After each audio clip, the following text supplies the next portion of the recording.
സാക്ഷര കേരളം കൊട്ടിഘോഷിക്കുന്ന നവോത്ഥാനം കടലാസിൽ മാത്രമാണോ? അന്ധവിശ്വാസങ്ങളും അനാചാരങ്ങളും നമ്മുടെ ഇടയിൽ കുറയുകയല്ല കൂടുകയാണെന്നാണ് വർത്തമാനകാലത്തെ പല സംഭവങ്ങളും സൂചിപ്പിക്കുന്നത്.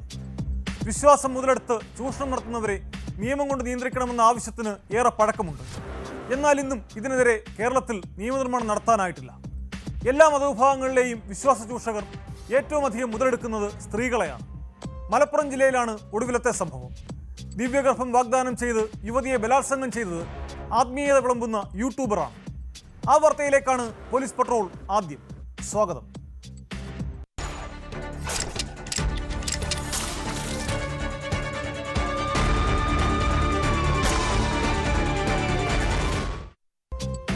ദിവ്യഗർഭം വാഗ്ദാനം ചെയ്ത് യുവതിയെ ബലാത്സംഗം ചെയ്ത കേസിൽ വ്യാജസിദ്ധൻ അറസ്റ്റിൽ. മലപ്പുറം കാളികാവ് സ്വദേശി സജിൽ ചെറുപാണക്കാടിനെയാണ് തിരുവനന്തപുരം നെടുമങ്ങാട് നിന്ന് കൊളത്തൂർ പോലീസ് അറസ്റ്റ് ചെയ്തത്. പരാതിക്കാരുടെ ക്വാർട്ടേഴ്സിലേക്ക് അതിക്രമിച്ച് കയറി ബലാത്സംഗം ചെയ്തെന്നാണ് പരാതി. ഒരു ആത്മീയ യൂട്യൂബ് ചാനൽ വഴിയാണ് സജിൻ ഷർബുദ്ദീനെ യുവതി പരിചയപ്പെട്ടത്. ആഭിചാരക്രിയ വശമുണ്ടെന്ന് വിശ്വസിപ്പിച്ചാണ് യുവതിയുമായി പ്രതി ബന്ധം സ്ഥാപിച്ചത്. ഇയാൾക്കെതിരെ സമാനമായ കേസുകൾ വേറെയുമുണ്ടെന്ന് പോലീസ് പറഞ്ഞു.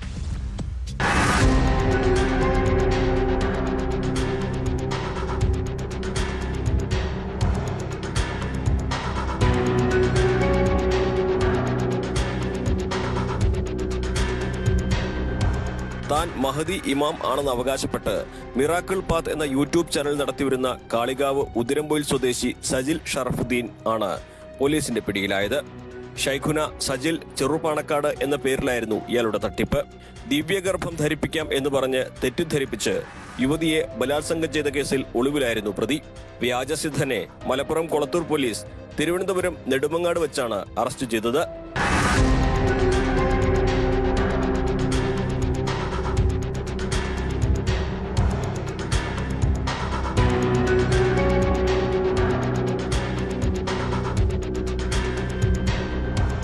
കൊളത്തൂർ പോലീസ് സ്റ്റേഷൻ പരിധിയിൽ വാടകയ്ക്ക് താമസിക്കുന്ന പരാതിക്കാരിയെ പ്രതി യൂട്യൂബ് ചാനലിലൂടെയാണ് പരിചയപ്പെട്ടത്. ആഭിചാരക്രിയകൾ ചെയ്യുന്ന ആളാണെന്ന് വിശ്വസിപ്പിച്ച് ബന്ധം തുടർന്ന് പരാതിക്കാരി താമസിക്കുന്ന ക്വാർട്ടേഴ്സിലേക്ക് അതിക്രമിച്ചു കടന്നായിരുന്നു പീഡനം. യുവതിയുടെ വായ പൊത്തിപ്പിടിച്ചാണ് പ്രതി ബലാത്സംഗം ചെയ്തതെന്ന് പരാതിയിൽ പറയുന്നു. ഇയാൾ കൽപ്പകഞ്ചേരി പോലീസ് സ്റ്റേഷനിൽ കഴിഞ്ഞ ഒക്ടോബർ 24 രജിസ്റ്റർ ചെയ്ത സമാന കേസിലും പ്രതിയാണ്.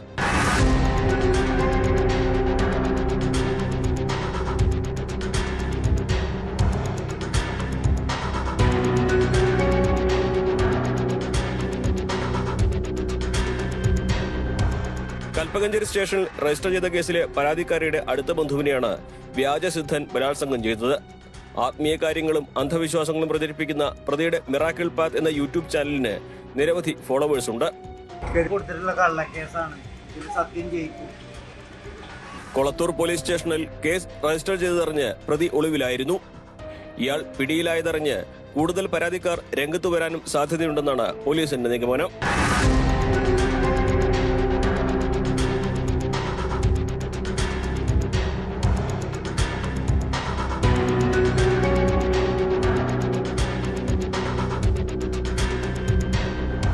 ന്യൂസ് 18 മലപ്പുറം. കേരളത്തെ നടുക്കിയ കുട്ടനാട് കൈനകരി അനിതാ കൊലക്കേസിൽ 2ാം പ്രതിക്കും വധശിക്ഷ. കൈനകരി സ്വദേശിനി രജനിക്കാണ് ആലപ്പുഴ അഡീഷണൽ ജില്ലാ സെഷൻസ് കോടതി വധശിക്ഷ വിധിച്ചത്. 1ാം പ്രതി നിലമ്പൂർ മുതുകോട് സ്വദേശി പ്രബീഷിനും കഴിഞ്ഞ ദിവസം വധശിക്ഷ വിധിച്ചിരുന്നു. വിവാഹിതനായ പ്രബീഷ് ഒരേ സമയം അനിതയും രജനിയുമായി അടുപ്പത്തിലായിരുന്നു. അനിത ഗർഭിണിയായപ്പോൾ ഗർഭഛിദ്രം നടത്താനുള്ള ശ്രമം പരാജയപ്പെട്ടതോടെയാണ് ഇരുവരും ചേർന്ന് കൊലപാതകം നടത്തിയത്.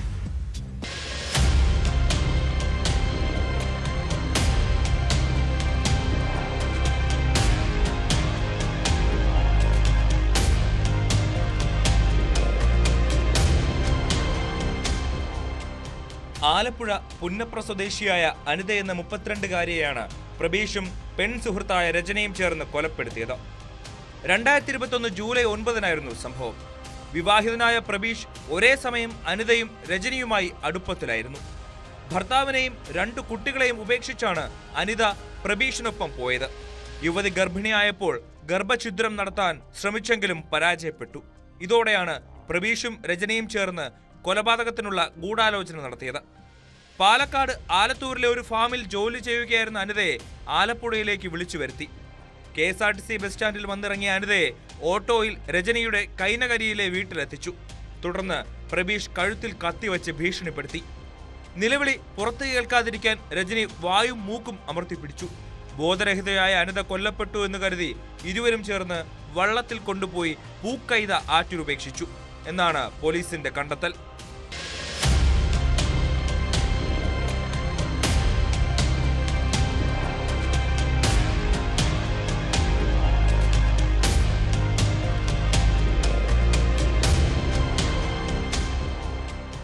കേസിൽ ഒന്നാം പ്രതി പ്രബീഷിന് ആലപ്പുഴ അഡീഷണൽ ജില്ലാ സെഷൻസ് കോടതി കഴിഞ്ഞ ദിവസം വധശിക്ഷ വിധിച്ചു. ലഹരിമരുന്ന് കേസിൽ ഒഡീഷയിലെ ജയിലിൽ കഴിയുന്നതിനാൽ രജനിയുടെ ശിക്ഷ വിധിക്കുന്നത് മാറ്റിവെച്ചു. രജനിയെ നേരിട്ട് ഹാജരാക്കാനും കോടതി നിർദ്ദേശിച്ചിരുന്നു. പ്രതിയെ നേരിട്ട് ഹാജരാക്കിയതിന് പിന്നാലെയാണ് ഇവർക്കും വധശിക്ഷ വിധിച്ചത്.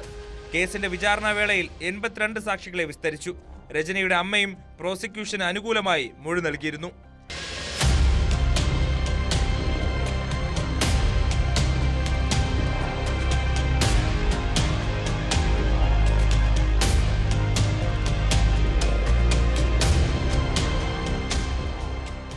ന്യൂസ് 18 ആലപ്പുഴ.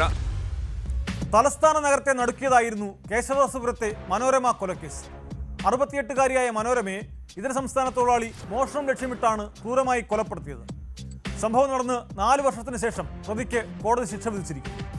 പ്രതി ബംഗാൾ സ്വദേശി ആദമലിക്ക് ജീവപര്യന്തം കണ്ണുതടവും 90,000 രൂപ പിഴയുമാണ് തിരുവനന്തപുരം 4ാം അതിവേഗ കോടതി ശിക്ഷ വിധിച്ചത്. അതേസമയം പ്രതി കുറ്റക്കാരനാണെന്ന് കണ്ടെത്തിയതിന് പിന്നാലെ നാടകീയ രംഗങ്ങളാണ് കോടതിയിൽ അരങ്ങേറിയത്.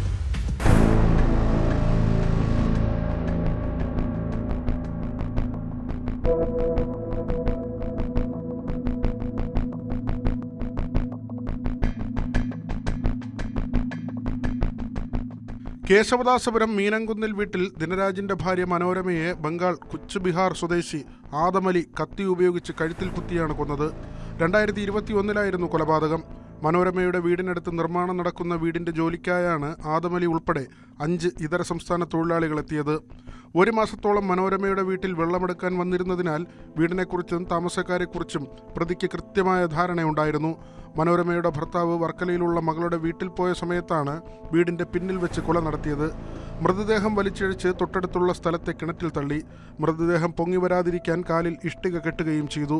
കൂടെ ജോലി ചെയ്തവരെ ചോദ്യം ചെയ്തും CCTV കേന്ദ്രീകരിച്ച് അന്വേഷണം നടത്തിയുമാണ് പ്രതിയെ കണ്ടെത്തിയത്. അന്ന് 21 വയസ്സ് മാത്രമായിരുന്നു പ്രതിക്ക്. കൊലപാതകത്തിന് ശേഷം ബംഗാളിലേക്ക് രക്ഷപ്പെടാൻ ശ്രമിക്കുന്നതിനിടെ ഇയാൾ ചെന്നൈയിൽ റെയിൽവേ സുരക്ഷാ സേനയുടെ പിടിയിലാവുകയായിരുന്നു. മോഷണത്തിനായാണ് ആദമലി കൊലപാതകം നടത്തിയത്. കേസിൽ പ്രതിക്ക് ജീവപര്യന്തം കഠിന തടവും 90,000 രൂപ പിഴയും കോടതി ശിക്ഷ വിധിച്ചു. പിഴത്തുക മനോരമയുടെ ഭർത്താവിന് നൽകണമെന്നാണ് കോടതി വിധി. പ്രതി കുറ്റക്കാരനെന്ന് കണ്ടെത്തിയതിന് പിന്നാലെ ആദമലി കോടതിയിൽ നിന്ന് രക്ഷപ്പെടാൻ ശ്രമിച്ചത് നാടകീയ രംഗങ്ങൾക്ക് വഴിവെച്ചു.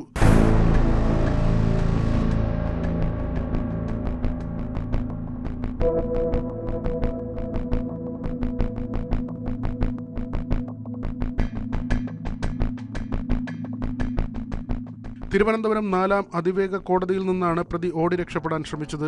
ഇറങ്ങിയോടിയ പ്രതിയെ അഭിഭാഷകരും പോലീസും ഓടിച്ചിട്ട് പിടികൂടുകയായിരുന്നു. ശിക്ഷാവിധി സംബന്ധിച്ച വാദം ഉച്ചയ്ക്ക് ശേഷം നടക്കാനിരിക്കെയാണ് പ്രതി കോടതിയിൽ നിന്ന് ഇറങ്ങിയോടിയത്. 2022 പിടികൂടുമ്പോഴും ആദമലി ഇതുപോലെ ഓടി രക്ഷപ്പെടാൻ ശ്രമിച്ചിരുന്നു.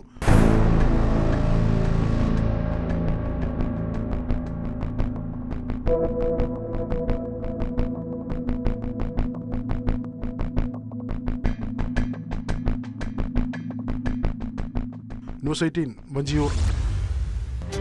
കണ്ണൂർ തലശ്ശേരിയിൽ നിർമ്മാണത്തിലിരിക്കുന്ന കെട്ടിടത്തിൽ സ്ത്രീയുടെ അസ്ഥികൂടം കണ്ടെത്തിയ സംഭവത്തിന്റെ ചുരുളഴിക്കാൻ പോലീസ്. തമിഴ്നാട് സേലം സ്വദേശിനി ധനകോടിയുടെ അസ്ഥികൂടമാണ് നഗരമധ്യത്തിലെ പണി പൂർത്തിയാകാത്ത കെട്ടിടത്തിൽ കണ്ടെത്തിയതെന്നാണ് പോലീസിന്റെ നിഗമനം. ഇവരുടെ ഭർത്താവിനെ പോലീസ് ചോദ്യം ചെയ്തു വരികയാണ്. 63-കാരിയായ ധനകോടിയെ 6 മാസമായി കാണാനില്ലായിരുന്നു. മക്കളും ബന്ധുക്കളും അന്വേഷിച്ചെത്തിയപ്പോൾ അസ്ഥികൂടമുണ്ടായിരുന്ന സ്ഥലമാണ് ഭർത്താവ് കാട്ടിക്കൊടുത്തത്. സംഭവം കൊലപാതകമാണെന്നാണ് പോലീസ് സംശയിക്കുന്നത്.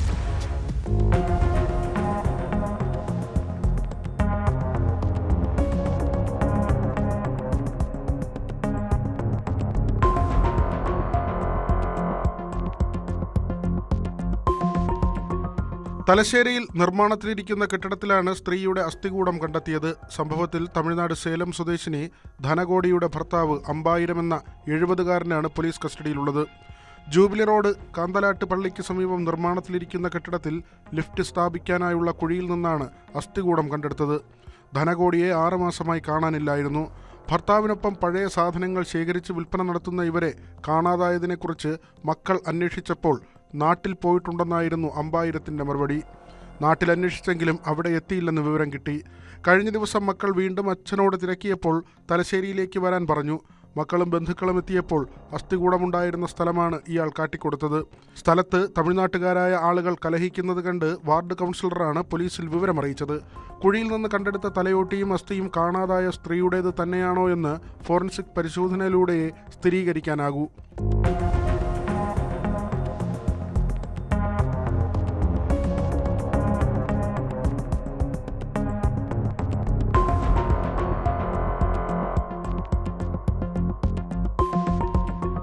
ഉന്നത പോലീസ് ഉദ്യോഗസ്ഥരും ഫോറൻസിക് വിദഗ്ധരും സ്ഥലത്തെത്തി പരിശോധന നടത്തി.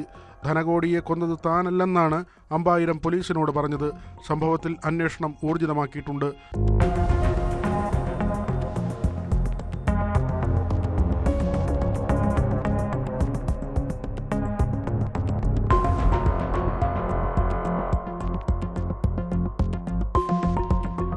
ന്യൂസ് 18 കണ്ണൂർ. മലപ്പുറത്തെ യൂത്ത് ലീഗ് പ്രവർത്തകൻ ഒതായി മനാഫ് വധക്കേസിൽ 1-ാം പ്രതി മാലങ്ങാടൻ ഷഫീഖിന് ജീവപര്യന്തം തടവും 1 ലക്ഷം രൂപ പിഴയും ശിക്ഷ. കൊല നടന്ന് 30 വർഷങ്ങൾക്ക് ശേഷമാണ് കേസിൽ വിധി വന്നത്. വിധിയിൽ സന്തോഷമുണ്ടെന്നും വെറുതെ വിട്ട പ്രതികൾക്ക് ശിക്ഷ വാങ്ങി നൽകാൻ ഏതറ്റം വരെയും പോകുമെന്നും മനാഫിന്റെ കുടുംബം പ്രതികരിച്ചു.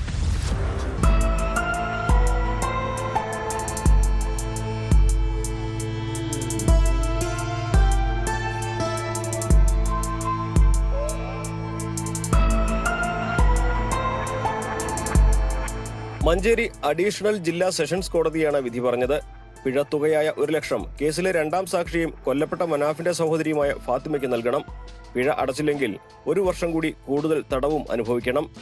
ഭാര്യയ്ക്കും 2 മക്കൾക്കും താൻ മാത്രമാണ് ഉള്ളതെന്നും താനും ഭാര്യയും നിത്യവും മരുന്ന് കഴിക്കുന്ന രോഗികളാണെന്നും ഷഫീഖ് കോടതിയെ അറിയിച്ചു. അതിനുശേഷമാണ് ജീവപര്യന്തം ശിക്ഷ വിധിച്ചത്. മാലങ്ങാടൻ ഷഫീഖ് മനാഫിനെ കൊല്ലുന്നത് കണ്ടിരുന്നുവെന്ന് ഫാത്തിമ സാക്ഷി പറഞ്ഞിരുന്നു. വൈകിയാണെങ്കിലും ശിക്ഷ കിട്ടിയതിൽ സന്തോഷമുണ്ടെന്നും വെറുതെ വിട്ടവർക്കെതിരെ ഹൈക്കോടതിയെ സമീപിക്കുമെന്നും മനാഫിന്റെ കുടുംബം പ്രതികരിച്ചു. അവരുടെ ധിക്കാരവും അതുപോലെ തന്നെയുള്ള കാര്യങ്ങളാണ് പബ്ലിക് പരസ്യമായിട്ട് ഒതായി അങ്ങാടിയിൽ വെച്ച് രാവിലെ 11:30 ഈ കൊലപാതകം നടത്തുന്നത് ജനങ്ങളുടെ മുമ്പിൽ വെച്ച് നടത്തുന്നത്. സാക്ഷി പറയാൻ ഒരുപാട് സാക്ഷികൾ കൂറുമാറിയിട്ടുണ്ട്. എന്നിരുന്നാലും കൂറുമാറിയ സാക്ഷികളൊക്കെ വളരെ ഏറ്റവും വേണ്ടപ്പെട്ട സാക്ഷികളായിരുന്നു. അവരൊക്കെ സ്വയം പോലീസിനോട് മൊഴി കൊടുത്ത ആളുകളായിരുന്നു. അവരൊക്കെ എന്തിൻ്റെയൊക്കെ സ്വാധീനത്തിൽ, ആ സ്വാധീനം എന്താണെന്ന് എനിക്കറിയില്ല, ഞങ്ങൾക്കറിയില്ല, എന്തിൻ്റെയൊക്കെയോ സ്വാധീനത്തിൽ അവർ കൂറുമാറി പണം കൊണ്ടോ അല്ലെങ്കിൽ മറ്റ് പ്രലോഭനങ്ങൾ കൊണ്ടോ ഒക്കെ ആയിട്ട് അവർ കൂറുമാറിയിട്ടുണ്ട്.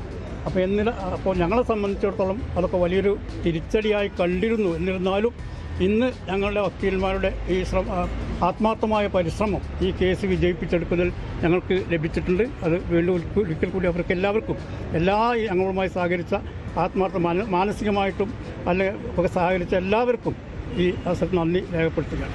1995 ഏപ്രിൽ 13 പള്ളിപ്പറമ്പൻ മനാഫ് ഒതായി അങ്ങാടിയിൽ വെച്ച് കൊല്ലപ്പെട്ടത്.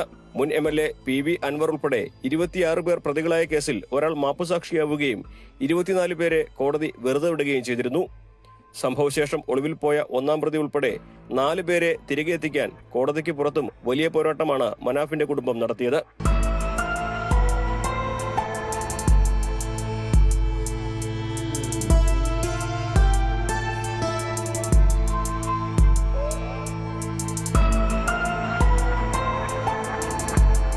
ന്യൂസ് 18 മലപ്പുറം. രാഹുൽ മാങ്കൂട്ടത്തിൽ മുൻകൂർ ജാമ്യാപേക്ഷയിൽ ചൂണ്ടിക്കാട്ടിയ ആരോപണങ്ങൾ തള്ളി യുവതിയുടെ മൊഴി. 2024 ഓഗസ്റ്റ് 22 വിവാഹിതയായെങ്കിലും 4 ദിവസം മാത്രമാണ് ഭർത്താവുമായി ഒരുമിച്ച് ജീവിച്ചത്. 1 മാസത്തിനുള്ളിൽ ബന്ധമൊഴിഞ്ഞു. പിന്നീട് 5 മാസത്തിന് ശേഷമാണ് രാഹുലുമായി പരിചയപ്പെട്ടതെന്നും യുവതി മൊഴി നൽകി.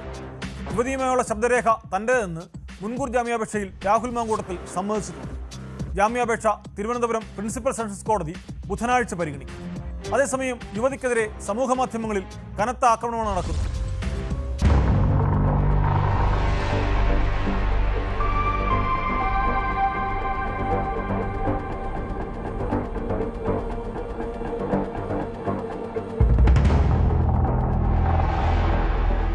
പാലക്കാട് MLA രാഹുൽ മാങ്കൂട്ടത്തിലിനെ താൻ പരിചയപ്പെട്ടത് ആദ്യ വിവാഹബന്ധം ഒഴിഞ്ഞ ശേഷമെന്നാണ് പരാതിക്കാരിയായ യുവതിയുടെ മൊഴി. 2024 ഓഗസ്റ്റ് 22-നാണ് തന്റെ വിവാഹം നടന്നത്. 4 ദിവസം മാത്രമാണ് ഒന്നിച്ച് ജീവിച്ചത്. 1 മാസത്തിനുള്ളിൽ ഈ ബന്ധം ഒഴിഞ്ഞുവെന്നും യുവതി പറയുന്നു. വിവാഹിതയായിരിക്കെ രാഹുലുമായി ബന്ധമുണ്ടാക്കിയെന്ന തരത്തിലുള്ള ആരോപണങ്ങൾക്കിടയിലാണ് യുവതിയുടെ മൊഴിയുടെ വിശദാംശങ്ങൾ പുറത്തുവന്നത്. രാഹുൽ ലൈംഗികമായി പീഡിപ്പിച്ച തീയതികൾ ഉൾപ്പെടെയുള്ള വിശദവിവരങ്ങളാണ് യുവതി പോലീസിന് നൽകിയ 20 പേജ് മൊഴിയിലുള്ളത്.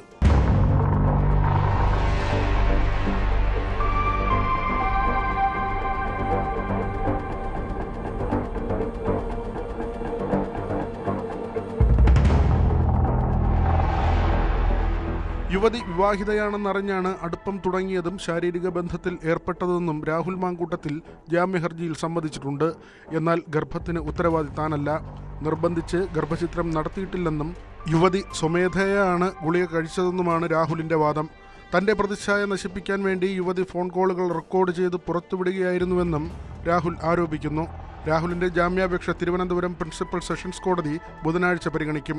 ജീവപര്യന്തം തടവ് ശിക്ഷ ലഭിക്കാവുന്നതടക്കം 7 വകുപ്പുകളാണ് പ്രതിക്കെതിരെ പോലീസ് ചുമത്തിയിരിക്കുന്നത്. രാഹുൽ വിദേശത്തേക്ക് കടക്കാതിരിക്കാൻ വിമാനത്താവളങ്ങളിൽ പോലീസ് ലുക്കൌട്ട് നോട്ടീസ് കൈമാറി.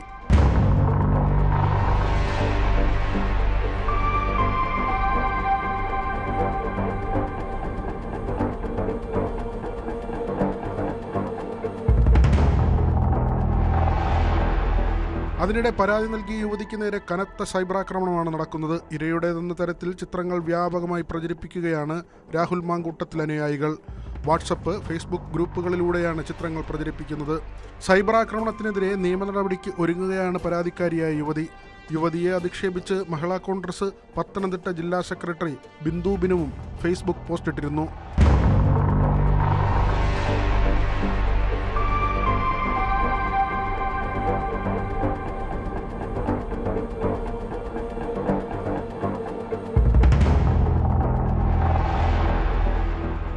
വിവിധ ബ്യൂറോകൾക്കൊപ്പം ന്യൂസ് ഡെസ്ക്, ന്യൂസ് 18. നടിയെ ആക്രമിച്ച കേസിലെ 3-ാം പ്രതി മണികണ്ഠൻ ആത്മഹത്യയ്ക്ക് ശ്രമിച്ചു. മദ്യപിച്ച് പ്രശ്നമുണ്ടാക്കിയതിന് മണികണ്ഠനെ പാലാരിവട്ടം പോലീസ് കസ്റ്റഡിയിലെടുത്തിരുന്നു. വിട്ടയച്ച ശേഷമാണ് കൈഞ്ഞരമ്പ് മുറിച്ച് ഇയാൾ ആത്മഹത്യയ്ക്ക് ശ്രമിച്ചത്. അടുത്ത മാസം 8-ന് കേസിൽ അന്തിമ വിധി പറയാനിരിക്കെയാണ് സംഭവം.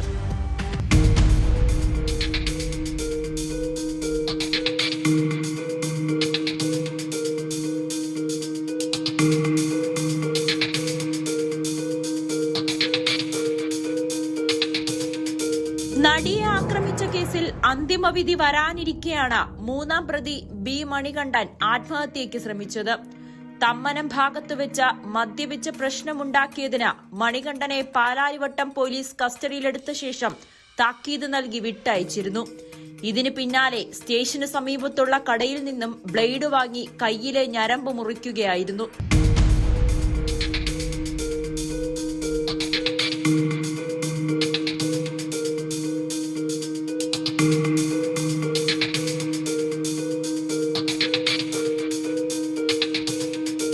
പോലീസും നാട്ടുകാരും ചേർന്ന ഉടൻ ഇയാളെ ആശുപത്രിയിലെത്തിച്ചു. മുറിവ് ഗുരുതരമല്ലായിരുന്നുവെന്ന് ഡോക്ടർ വ്യക്തമാക്കി. പ്രാഥമിക ചികിത്സയ്ക്ക് ശേഷം മണികണ്ഠനെ വിട്ടയച്ചു. മണികണ്ഠൻ മദ്യപിച്ച സ്ഥിരം പ്രശ്നമുണ്ടാക്കാറുണ്ടായിരുന്നുവെന്ന് നാട്ടുകാർ പറയുന്നു. നടിയെ ആക്രമിച്ച കേസിൽ കുറ്റകൃത്യത്തിൽ നേരിട്ട് പങ്കെടുത്ത വ്യക്തിയാണ് മണികണ്ഠൻ. ഡിസംബർ 8-ന് അന്തിമവിധി പറയുമ്പോൾ ഇയാളടക്കം മുഴുവൻ പ്രതികളും നേരിട്ട് ഹാജരാകണമെന്ന് കോടതി നിർദ്ദേശിച്ചിട്ടുമുണ്ട്. ഇയാൾ മറ്റു പല കേസുകളിലെയും പ്രതിയാണ്. 2017 ഫെബ്രുവരി 17-നാണ് കൊച്ചിയിൽ ഓടുന്ന വാഹനത്തിൽ നടി ആക്രമണത്തിന് ഇരയായത്. പൾസർ സുനി 1-ാം പ്രതിയും നടൻ ദിലീപ് 8-ാം പ്രതിയുമായ കേസിൽ മണികണ്ഠനടക്കം 9 പ്രതികളുണ്ട്.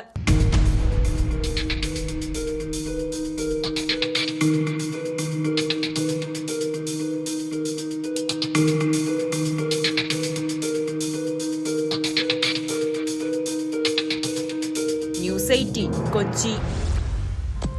പോക്സോ കേസിൽ 3 വർഷമായി ഒളിവിൽ കഴിഞ്ഞ പ്രതിയെ തമിഴ്നാട്ടിലെത്തി സാഹസികമായി പിടികൂടി അടൂർ പോലീസ്. നൂർനാട് പാലമേൽ സ്വദേശി മനോജാണ് പിടിയിലായത്. കൂട്ടബലാത്സംഗ കേസിൽ 2-ാം പ്രതിയാണ് മനോജ്. മറ്റ് നിരവധി കേസുകളിലും ഇയാൾ പ്രതിയാണ്. തമിഴ്നാട്ടിൽ കാപ്പാക്കസ് പ്രതിയോടൊപ്പമായിരുന്നു മനോജിന്റെ താമസം.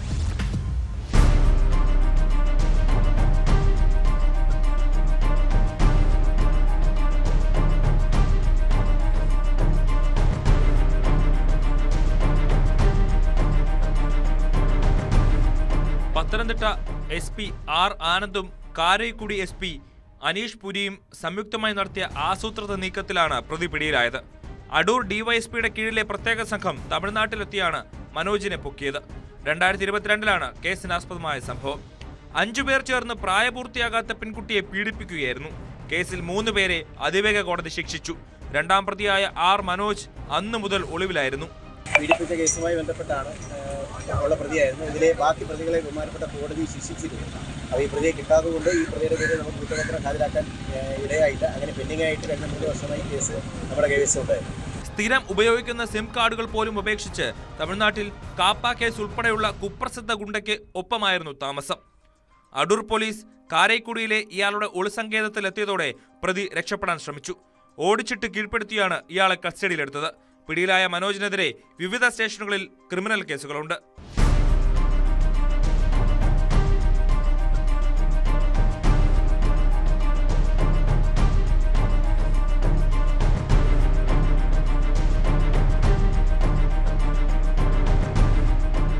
ന്യൂസ് 18 പത്തനംതിട്ട. വിദ്യാർത്ഥികളുടെയും ഉദ്യോഗാർത്ഥികളുടെയും നിസ്സഹായാവസ്ഥ മുതലെടുത്ത് തട്ടിപ്പ് നടത്തുന്നവർ സമൂഹത്തിലേറെയാണ്. നഴ്സിംഗ് കോഴ്സിന് പ്രവേശനം തരപ്പെടുത്തി നൽകാമെന്ന് വിശ്വസിപ്പിച്ച് 2,40,000 രൂപ തട്ടിയെടുത്തയാൾ ഇടുക്കിയിൽ അറസ്റ്റിലായി. പാലക്കാട് വടക്കഞ്ചേരി സ്വദേശി പഴയചേരി വീട്ടിൽ ബിനു പി ചാക്കോവാണ് അറസ്റ്റിലായത്.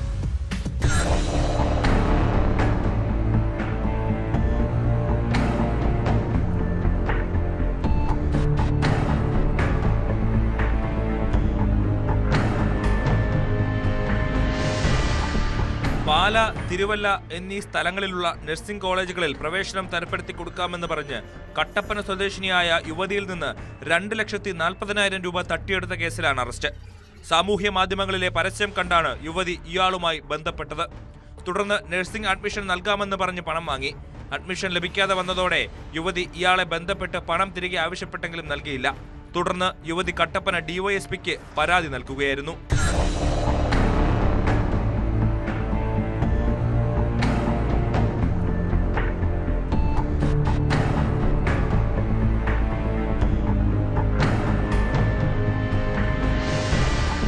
പരാതിയിൽ നടത്തിയ അന്വേഷണത്തിലാണ് പോലീസ് പാലക്കാട് വടക്കഞ്ചേരി കണക്കൻതുരുത്തി സ്വദേശി ബിനു പി ചാക്കോയെ പാലക്കാട് നിന്ന് കസ്റ്റഡിയിലെടുത്തത്. ഇയാൾക്കെതിരെ കഞ്ഞിക്കുഴി, കോട്ടയം, പൊൻകുന്നം, മണർക്കാട്, പാലാരിവട്ടം, എറണാകുളം, പാമ്പാടി പോലീസ് സ്റ്റേഷനുകളിൽ സമാനമായ പരാതികളുണ്ട്. പ്രതിയെ കട്ടപ്പന കോടതിയിൽ ഹാജരാക്കി.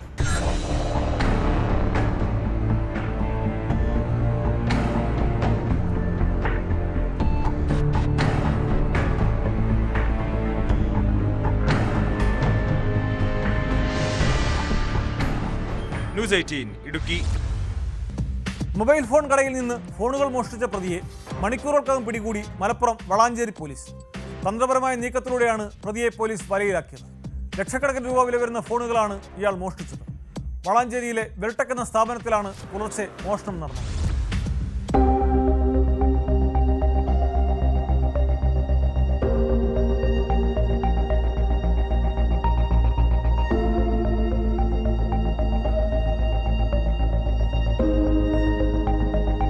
വളാഞ്ചേരി പെരിന്തൽമണ്ണ റോഡിൽ പ്രവർത്തിക്കുന്ന വെൽടെക് എന്ന സ്ഥാപനത്തിൽ പുലർച്ചെ 2 മണിയോടെയാണ് മോഷണം നടന്നത്. ലക്ഷക്കണക്കിന് രൂപ വിലമതിക്കുന്ന ഫോണുകൾ മോഷ്ടിച്ച പ്രതിയെ പരാതി ലഭിച്ച് മണിക്കൂറുകൾക്കകം തന്നെ തന്ത്രപരമായ നീക്കത്തിലൂടെ അറസ്റ്റ് ചെയ്തു. പശ്ചിമബംഗാൾ മുർഷിദാബാദ് സ്വദേശി രാകേഷ് ഷാ എന്ന 23-കാരനാണ് പിടിയിലായത്. കസ്റ്റഡിയിലെടുത്ത് ചോദ്യം ചെയ്തതോടെ പ്രതി കുറ്റം സമ്മതിച്ചു. അയാൾ ഒരിക്കലും ഇത് സമ്മതിക്കുന്നില്ല. അയാൾ ബോഡി മുഴുവൻ പരിശോധിച്ചപ്പോൾ കയ്യിൽ ചെറിയ ചെറിയ മുറിവുകൾ കണ്ടു, കാലിലൊക്കെ സിമെന്റിന്റെ പാടുകൾ കണ്ടു. അപ്പോൾ ഈ ചുമര് തുറന്ന് ഉള്ളിൽ കയറുമ്പോൾ സിമെന്റിന്റെ പാടുകൾ കാലിലായത് ശ്രദ്ധിച്ചു. ആ CCTVയിലെ ചെരുപ്പ് ശ്രദ്ധിച്ചു. ഇയാളെ ചെരുപ്പ് ഏകദേശം അതേപോലെയുണ്ട്. പക്ഷെ എത്ര ചോദ്യം ചെയ്തിട്ടും അയാൾ പറയാൻ തയ്യാറായില്ല. പക്ഷെ പിന്നീട് നമ്മൾ ഇയാള് ഈ CCTV ക്യാമറയും ഇയാൾ ഇരിക്കുന്ന കൃത്യമായിട്ടുള്ള ഫോട്ടോയും രണ്ടും കൂടി സൈബർ സെല്ലിന് അയച്ചു കൊടുത്ത് ഡിജിറ്റൽ രീതിയിൽ കമ്പയർ ചെയ്ത് രണ്ടും കളർ ഫോട്ടോയ്ക്ക് കമ്പയർ ചെയ്തപ്പോൾ യാതൊരുവിധ വ്യത്യാസവും ഇതിൽ തമ്മിലില്ല എന്ന് മനസ്സിലായി. രാവിലെ കട തുറക്കാൻ എത്തിയപ്പോഴാണ് കടയുടമ മോഷണ വിവരം അറിഞ്ഞത്. ഉടൻ തന്നെ പോലീസിൽ പരാതി നൽകി. പോലീസും വിരലടയാള വിദഗ്ധരും അടക്കം സ്ഥലത്ത് പരിശോധന നടത്തി. കടയിൽ മോഷണം നടക്കുന്നതിനിടെ പ്രതി രാകേഷിന്റെ ദൃശ്യങ്ങൾ CCTV ക്യാമറയിൽ പതിഞ്ഞിരുന്നു. ഈ ദൃശ്യങ്ങൾ പ്രദേശത്തെ ഇതര സംസ്ഥാന തൊഴിലാളികളെ കാണിച്ച പോലീസ് അവരിലൂടെയാണ് പ്രതിയെ തിരിച്ചറിഞ്ഞത്.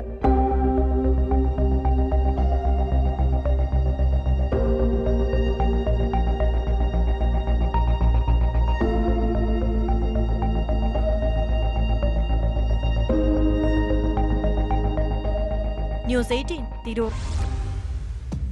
കുറ്റകൃത്യങ്ങളുടെ മറ്റു ചില വാർത്തകൾ ചുരുക്കത്തിൽ. തിരുവനന്തപുരം പാങ്ങോട് മിലിറ്ററി ക്യാമ്പിൽ അതിക്രമിച്ചു കയറിയ ആൾ പിടിയിൽ. കൊൽക്കത്ത സ്വദേശിയാണ് മിലിറ്ററി പോലീസും മിലിറ്ററി ഇന്റലിജൻസും ചേർന്ന് പിടികൂടിയത്. 146 വ്യാജ പിങ്ക് റേഷൻ കാർഡ് നിർമ്മിച്ച കേസിൽ കമ്പ്യൂട്ടർ സെന്റർ ഉടമ തിരുവനന്തപുരത്ത് പിടിയിൽ. പിടിയിലായത് ഭീമാപ്പള്ളി സ്വദേശി ഹസീബ് ഖാൻ.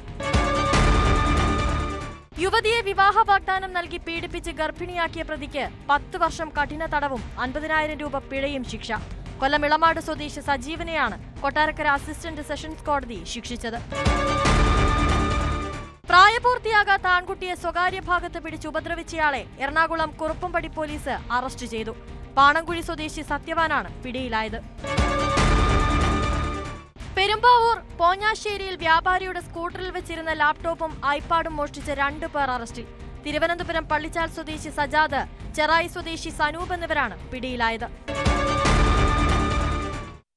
തൃശൂർ വടക്കാഞ്ചേരിയിൽ സ്കൂൾ വിദ്യാർത്ഥിക്ക് മർദ്ദനം. കുറുമല സ്വദേശിയായ 17-കാരനാണ് മർദ്ദനമേറ്റത്. വടക്കാഞ്ചേരി ബോയ്സ് സ്കൂൾ ഗ്രൗണ്ടിൽ വിദ്യാർത്ഥിയെ വലിച്ചിഴച്ച് ക്രൂരമായി മർദ്ദിക്കുന്ന ദൃശ്യങ്ങൾ പുറത്തുവന്നു.